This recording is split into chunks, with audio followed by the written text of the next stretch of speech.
세간의 이슈를 다양한 심리적 시각으로 풀어보는 3인 3색 심리 분석 코너. 저희는 분석자들입니다.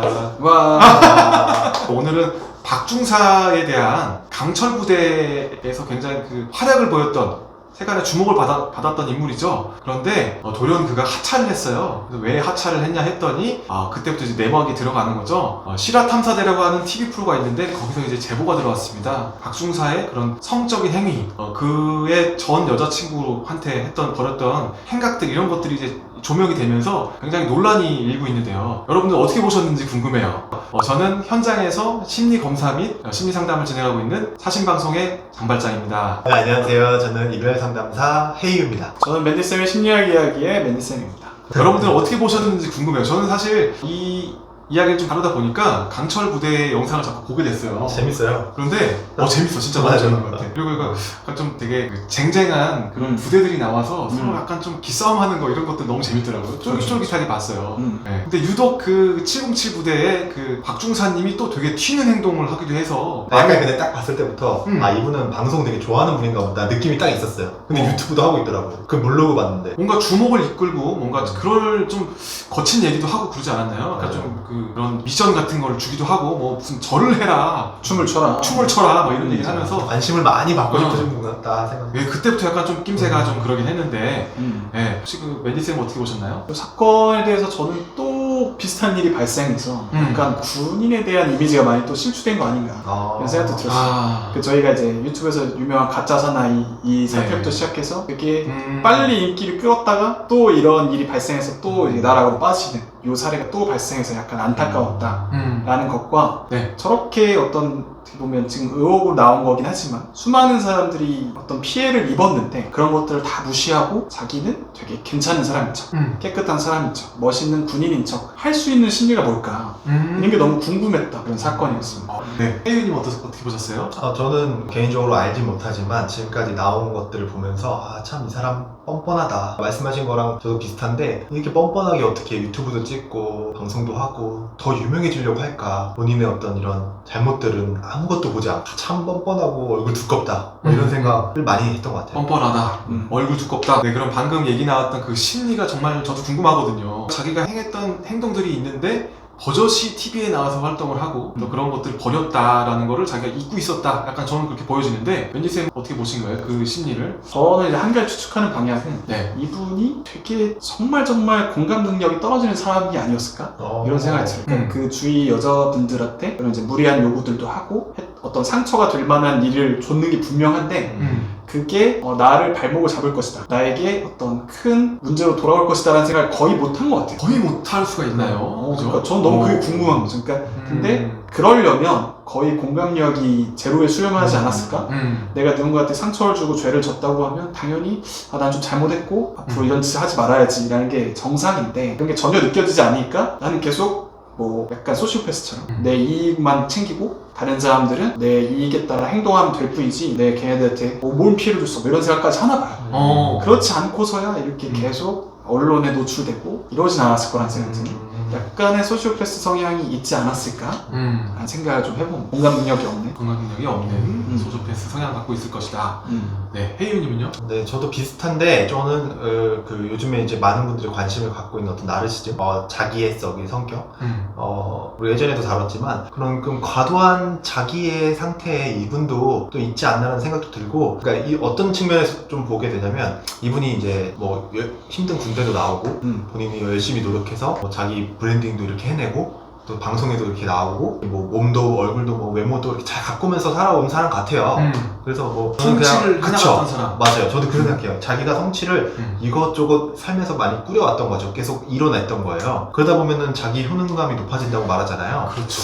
그러면은 일반적으로 우리가 생각할 때 자기 효능감이 높아지면 뭐 자존감도 높아질 수 있고 이런 얘기까지도 하는데 이분은 어딘가 요 흐름 사이에 어딘가에서 뭔가 잘못 쌓은 부분이 분명히 있는 거야. 그러니까 과도한 자신감. 그쵸. 과도한 자신감, 과도한 자기애적인 부분 때문에 건강하게 자존감이 이렇게 차근차근 쌓이지 못하고 좀 잘못된 자존감, 이게 잘못된 자존감이라는 표현이 맞는지 모르겠어요. 그런 것들이 좀 쌓인 것 같아요. 그래서 어디서 제가 본 건데 뭐 과도하게 높은 자존감이란 없다 이런 말 있잖아요. 그래서 사실 이분은 과도하게 잘못된 자존감을 쌓은 게 아닌가. 그러다 보니까 원래 자존감이 자존감이라는 게 내가 너무 소중하니까 다른 사람도 소중할 거다라고 이게 기본 베이스잖아요. 네. 근데 이 사람은 그걸 잘못 쌓았기 때문에 자기만 소중하고 주변 사람들을 착취하고 뭐 함부로 여기고 하는 거는 아무런 죄책감이 없기 때문에 방송에 나오고 하는 것도 거리낌이 없고 뭐 악플을 달리고 비난을 받아도 지금은 내가 너무 멋진 걸, 내가 너무 사랑스러운 걸, 내가 너무 대단한 걸, 요 상태에 많이 빠져 계신 게 아닌가 이런 생각이 좀 들어요. 그래서 사실 오늘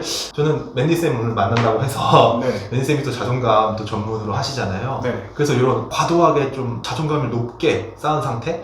뭐 어떻게 표현을 할지 잘 모르겠는데 이렇게 좀 잘못된 자존감? 잘못 높게 쌓은 자존감에 대해서 좀 물어보고 싶었어요. 이게 이제 어떻게 바라보냐의 차이인데 전 이렇게 너무 높은 자존감이라고 표현하는 거를 전 이렇게 봐요. 자존감이 낮은 거의 다른 형태다. 맞아. 그러니까 내가 정말 나를 가치 있고 괜찮은 사람이라고 본다면 사실 그렇게 많은 성취, 겉으로 보이는 대단함 이런 것들이 사실 필요가 없거든요. 내가 괜찮다고 여기면 그거를 그 선에서 내가 하고 싶은 걸 하는 거지. 내가 대외적으로 되게 멋있어 보이고 뭔가 되게 대단한 걸 달성한 것처럼 보이는 거에 집중하는 거는 보여지는 면에 집중할 필요가 없다. 그렇죠. 내가 진짜 괜찮은 사람인데 굳이 그렇게 보일 필요가 없거든요. 남들이 그렇게 나를 안 봐도 나는 괜찮은 사람인데 이런 생각을 가질 수 있기 때문에 그래서 너무 높은 자존감이라기보다는 낮은 자존감의 한 형태다. 맞아. 그렇게 봐야 돼. 정말로 자기를 소중하게 여겼다면 이런 일이 발생할 것도 어떻게 보면 예상할 수 있죠. 그렇네. 갑자기 내가 이런 것들이 내가 누구한테 잘못하면 그렇죠. 분명히 내 앞길을 막힐 거고 그럼 당연히 안 하는 게 맞거든요. 자기를 소중하게 여긴다면. 그치. 판단을 못한 거죠. 자신의 행동을 잘 인식하고 약간 메타인지가 높은 사람은 자기가 하는 행동에 대해서 충분히 알고 자기가 조절을 할 수가 있는데 자기 인식조차 없지 않았을까. 그리고 이제 아들러의 심리학에서 컴플렉스 이론이라는 게 있는데 열등감에 대해서 다루고 있어요. 근데 지금 방금 얘기해주신 부분하고 굉장히 일맥상통하는 부분이 낮은 열등감과 과도한 우월감은 같다고 봅니다. 맞아. 네, 과도해져 있는 그런 모습들, 우월감, 월등 우월 컴플렉스라고 하는데 우월한 모습을 보이는 사람은 똑같이 열등감이 낮은 사람과 같다는 거예요. 열등감이 큰 거죠? 굉장히 큰 거죠. 열등감이 커서 그거를 감추려고 하는 행동이 우월한 행동을 할 수 있다는 거죠. 그럼 이런 얘기 좀 해보면 어떨까요? 이건 좀 준비된 얘기는 아닌데 소위 말해서 몸을 엄청 키우고 근육을 엄청 키우는 게 어떤 열등감을 극복하기 위한 어떤 부분이다 라는 부분을 많이 얘기를 들었거든요. 그런 심리적인 보상을 한다라는 얘기를 많이 하죠. 그런 게 실제로 있는 건가요? 제가 알기로는 이제 남성들이 갑발을 키운다 그러잖아요. 운동에서 가슴 운동을 많이 하는 갑바 정말 오랜만에 듣죠? 진짜 오랜만에 형님 오래되셨어요? 왜 이렇게 오래되신 것 같죠? 갑바를 갑바 키운다 진짜 오랜만에 들어보네. 그러니까 이게 가슴 운동을 많이 하는 이유도 사실은 여성들의 가슴이 있는 거에 대한 그렇게까지 보상 심리가 작용해서 가슴을 키우고자 한다, 허전하게 느껴서 이런 얘기가 있습니다. 이 얘기는 처음 들었어요. 이런 얘기도 있고 그런 보상해주고 싶어하는 심리적으로 보상해주고 싶어하는 욕구가 있을 수가 있죠. 충분히 신체적인 부분을 뭔가 좀 증진을 시키고 능력을 그래서 키워서 모든 군인분들이 그런 건 아니겠지만 이렇게 뭔가 군인이라면 남성성의 어떤 상징이고 큰 남성성, 높은 남성성의 어떤 상징이잖아요. 오히려 그런 군인분들 중에 그런 어떤 열등감을 극복하기 위해서 그 직업을 선택하다 보니까 그런 부분에서 좀 문제가 생기고 좀 갈등이 생기는 부분이 있다고 하더라고요. 저는 약간 그런 측면에서 보는데 그러니까 내가 모두가 당연히 그런 건 아니고 그렇죠. 열등감을 극복하고 싶어서 되게 과도한 훈련 과정이 있는 프로그램에 참여해서 성취감을 얻으면 내가 나를 인정할 수 있지 않을까라고 생각을 했지만 사실 근본적으로 자기 자신을 별로라고 보는 이유는 그게 아니었기 때문에 그렇네. 계속 반복되는 거죠. 더 사람들한테 더 멋진 모습을 보이면 그래. 사람들이 나 인정해주고 칭찬해주고 계속 채워지지 않으니까 그렇죠. 내가 더 잘하면 채워질까? 내가 더 많이 보여주면 채워질까? 이게 되게 피 빠진 독처럼 그냥 계속 들이붓는데 사실은 채워지지 않는 거네요. 실제로 몇 번은 그게 잠깐의 충족감이 생기는 거죠. 그쵸. 사람들이 날 되게 우러러보고 좋은 사람이라고 보니까. 근데 바로 떨어지고 또 관심에서 멀어지면 자기 자신을 비하할 수 있기 때문에 계속 하는 게 아닐까. 그리고 또 이게 이 사건의 이슈를 들어가 보면 성적인 문제를 또 빼놓을 수가 없는 것 같아요. 성하고 관련된 부분들이 계속 거론이 되잖아요. 이게 만약에 뭐 어느 정도 그냥 그 연인 사이에서 어느 정도 취향을 그냥 나눈 거라면 그렇게까지 문제가 되지 않겠지만 그게 아니고 상대방이 그 원하지 않는데도 계속 그 행동을 했다는 거잖아요. 거기서 이제 문제 포인트가 있습니다.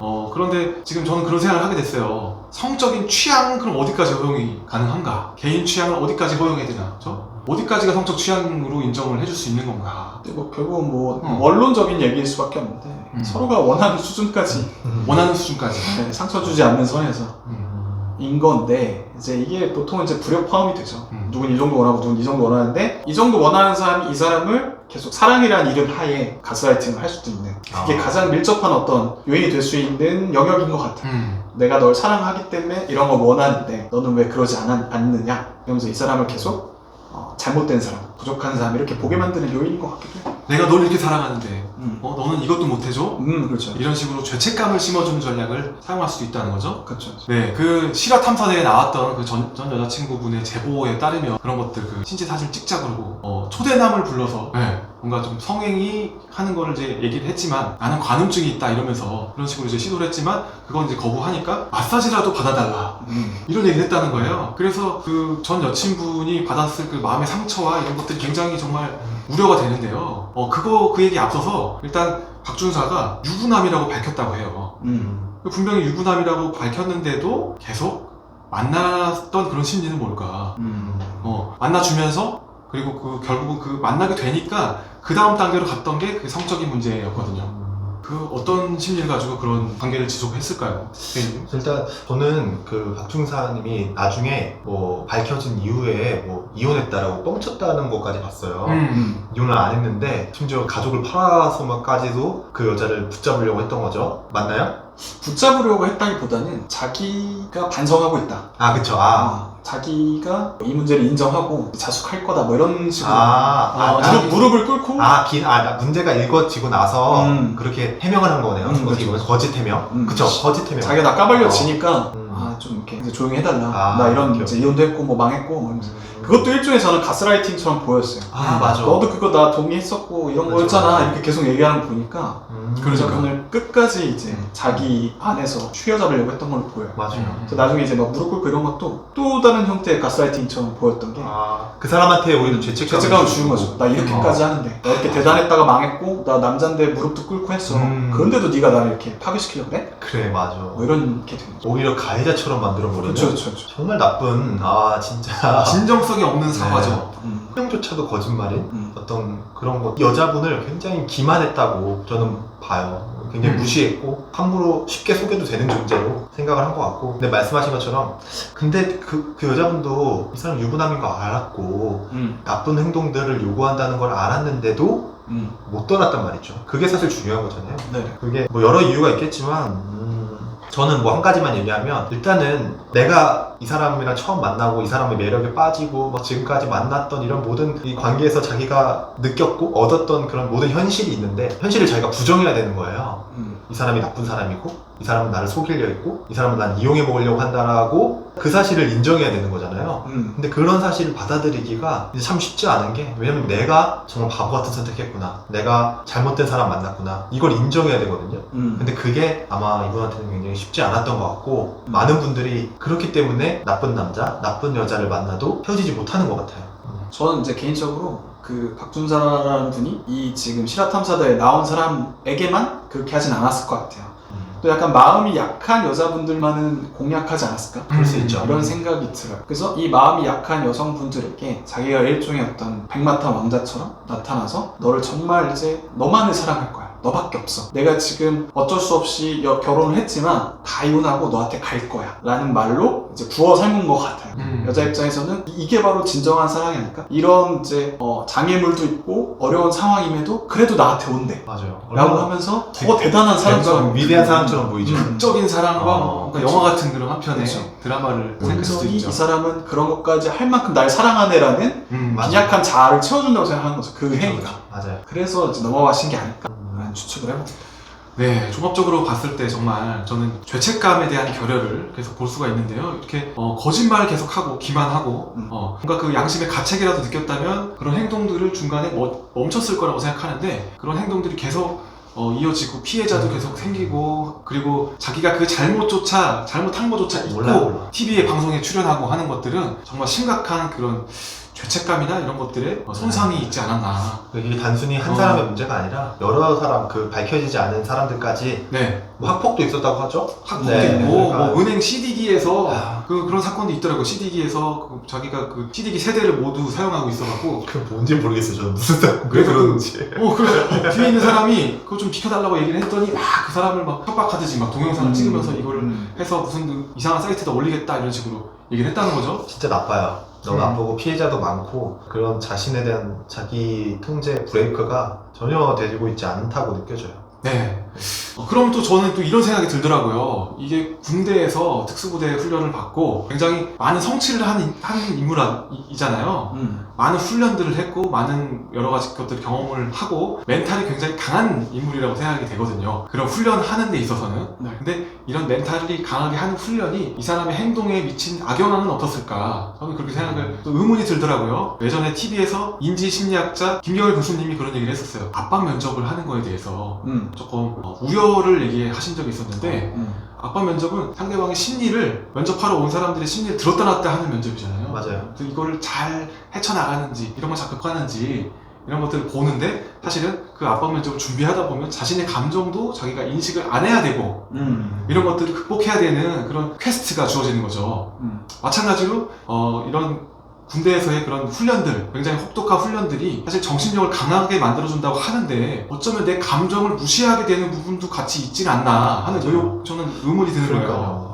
저 그 말 굉장히 동의하는데 그 강철부대도 보면 물론 옛날에 가짜 사나이도 보셨겠지만 네. 진짜 말도 안 되는 너무 강한 훈련이잖아요. 근데 쌍욕도 막 먹으면서 해야 되고 그러니까 쌍욕까지 내 어떤 자존감, 인간 존재로서의 가치를 완전 밑바닥까지 무시하는 상황에서도 내가 그거를 그러니까 그렇죠. 아무렇지도 않게 이겨낼 수 있어야 되는 거잖아요. 버텨내야죠. 그쵸, 버텨내야 돼. 그러려면은 내 마음에서 무슨 일이 일어날까.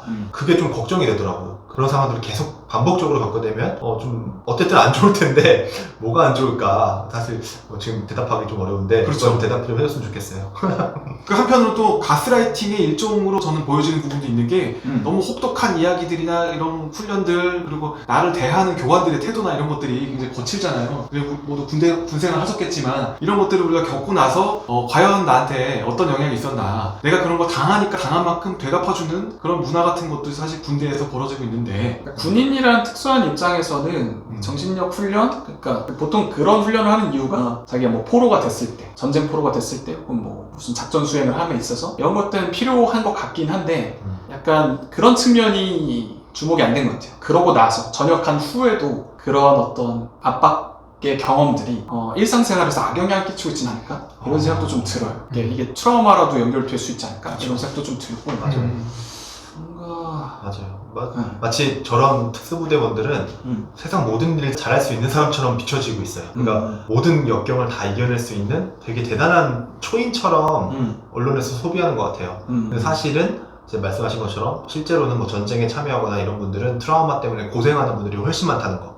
그래서 그런 부분들도 이렇게 미디어에서 좀 다뤄지면 좋지 않을까라는 어떤 미디어 비평까지 우리가 손을 대봅니다. 네. 그렇죠. 네, 이야기를 나누다 보니까 굉장히 다양한 이야기들이 나왔던 것 같아요. 네, 그럼 지금까지 이제 박중사에 대한 이야기를 나눠봤는데요. 저희는 이렇게 이슈가 되고 있는 것들을 심리적인 분석으로 이야기를 나눠보고 있습니다. 저희가 이제 다음 시간에도 이런 심리적인 이야기들 가지고 또 돌아올 건데요. 오늘 영상 인상 깊게 보셨다면 구독하고 좋아요, 알림 설정까지 댓글까지 남겨주시는 거 잊지 마시고요. 그럼 다음 시간에 또 더 좋은 콘텐츠로 만나 뵙도록 하겠습니다. 여러분 안녕. 인사할 뻔했는데. 저는 현재 자존감에 대한 전문 지식을 바탕으로 자존감 상담 그리고 4주에 걸쳐 이루어지는 자존감 멘탈 관리 과정을 운영하고 있습니다. 무료 멘탈 체크를 통해서 여러분들의 자존감과 그리고 심리 상태에 대해서 객관적인 평가를 받아보세요. 멘탈 체크를 통해서 여러분들에게 자존감 상담이 필요한지 관리가 필요한지 알려드리도록 하겠습니다. 저희 자존감 프로그램 및 멘탈 무료 체크는 영상의 고정 댓글의 링크를 통해서 신청하실 수 있습니다.